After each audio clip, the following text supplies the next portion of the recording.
Hello friends, நான் இன்றைக்கி நல்ல கிறிஸ்பியாக சுவையாக ஹெல்த்தியான ஒரு ராகி தோசை தான் செய்ய போகிறேன். இதை எப்படி செய்யுதுன்னு பார்க்கலாம் வாங்க.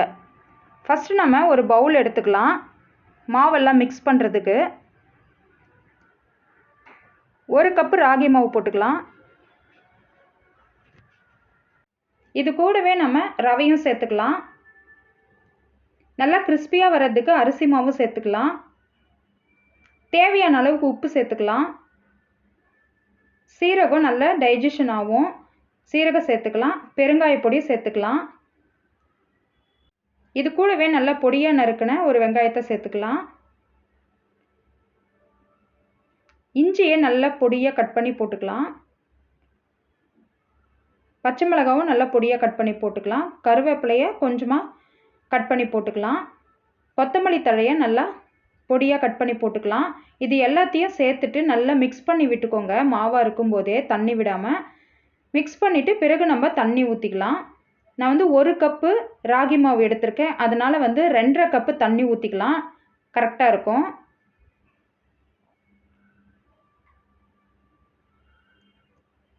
இப்போ நம்ம நல்லா மிக்ஸ் பண்ணிக்கலாம். கட்டிகள் இல்லாமல் நல்லா மிக்ஸ் பண்ணி விட்டுக்கலாம். ஒரு 5-10 நிமிஷம் ஊறட்டும். நம்ம அந்த கேப்பில் வந்து ஸ்டவ்வில் தவா வச்சு ஹீட் பண்ணிக்கலாம். இப்போ மூடி போட்டு மூடி 5-10 நிமிஷம் ஊறட்டும். இப்போ 5-10 நிமிஷம் முடிஞ்சிருச்சு. நான் வந்து ஸ்டவ்வில் தவாவும் வச்சு ஹீட் பண்ணிட்டேன். இப்போ நம்ம வந்து நல்லா கலந்து விட்டுட்டு நம்ம வந்து ராகி தோசை செய்ய ஆரம்பிச்சிடலாம். தவாவை மிதமான சூட்டில் வச்சுக்கோங்க. நல்லா ரெடி பண்ணி வச்சுக்கோங்க. இந்த தோசையை நம்ம இப்படி தான் ஊற்ற முடியும், நல்லா தேய்க்கலாம் முடியாது. இந்த மாதிரி தோசையை ஊற்றிட்டு இதுக்கு மேலே நம்ம எண்ணெயை தெளிச்சிக்கலாம். அப்போ தான் வந்து அந்த ராகி மாவு வேகும். லைட்டாக எண்ணெய் தெளித்து விட்டுங்க, பரவலா.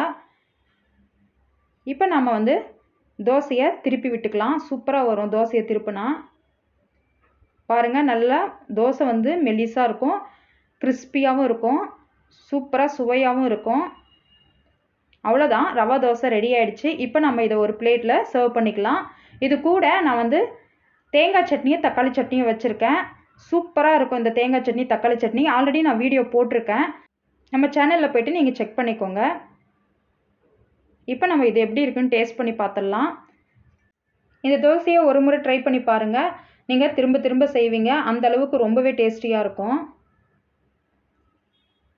சூப்பராக டேஸ்டியாக இருக்குங்க இந்த தோசை. நீங்களும் ட்ரை பண்ணி பாருங்கள். ட்ரை பண்ணி பார்த்துட்டு எப்படி இருக்குன்னு கமெண்ட்ஸில் சொல்லுங்கள். பிடிச்சிருந்தால் லைக் பண்ணுங்கள், ஷேர் பண்ணுங்கள், சப்ஸ்கிரைப் பண்ணுங்கள், பெல் ஐக்கானையும் கிளிக் பண்ணுங்கள். நான் உங்களை அடுத்த ஒரு சூப்பரான ரெசிபியோடு சந்திக்கிறேன். நன்றி, வணக்கம்.